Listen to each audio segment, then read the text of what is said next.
we are considering there's this, large concept of the metaverse, right? Which is kind of, we're thinking of like the spatial web. This is where we're going to have all sorts of different types of worlds and collaborations that it can kind of move fluidly between different virtual spaces. For us, again, the virtual world and the idea of something like VR is really interesting. However, it still has a, you need kind of like a beefy computer, which maybe some folks have, or a VR headset, which probably even fewer folks have.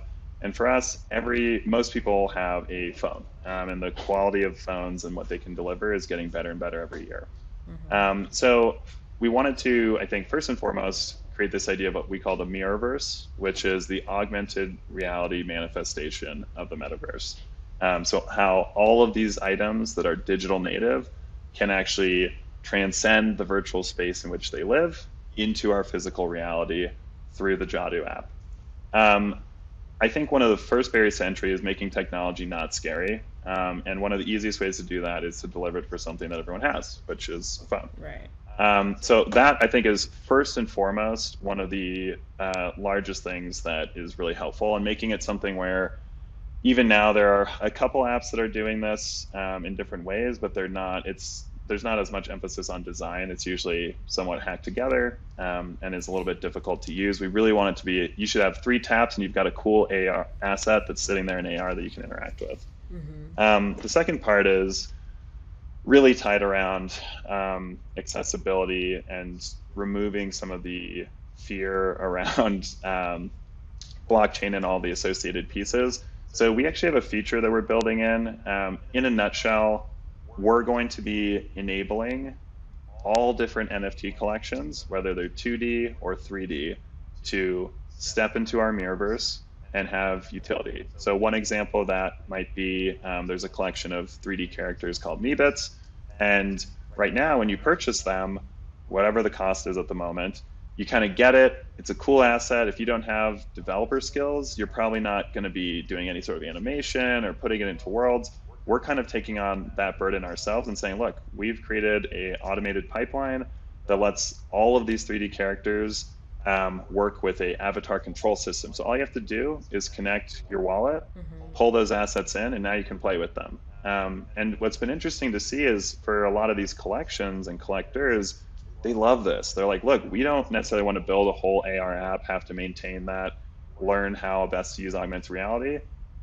And we can be that solution for them. So we can really say, look, we're here to provide that value and that utility.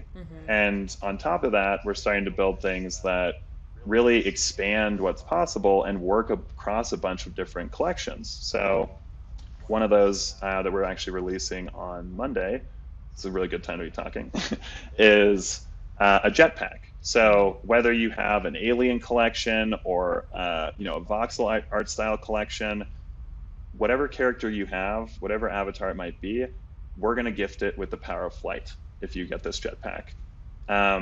So that's really exciting. And then I think the third one is, look, if the price point for a lot of these NFT collections is too high, how do I even start to get involved in this if I don't have, $3,000, $4,000 to, and I think that's still on the low end for a lot of these collections. We're giving collectors the option to make their collection and their pieces either private or public.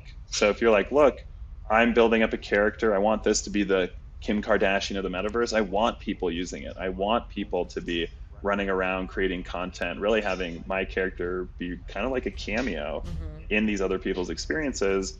There's going to be an opportunity for people that do not necessarily have the resources to purchase NFTs themselves to still have a fun time and play with them and get used to it. Because again, I think there's so much terminology, myself included, is like, I don't know, I've been in XR for 4 or 5 years, made 40 projects, and I'm sitting here, my head swimming with all of the new terminology for NFTs and blockchain and which chain's the best one.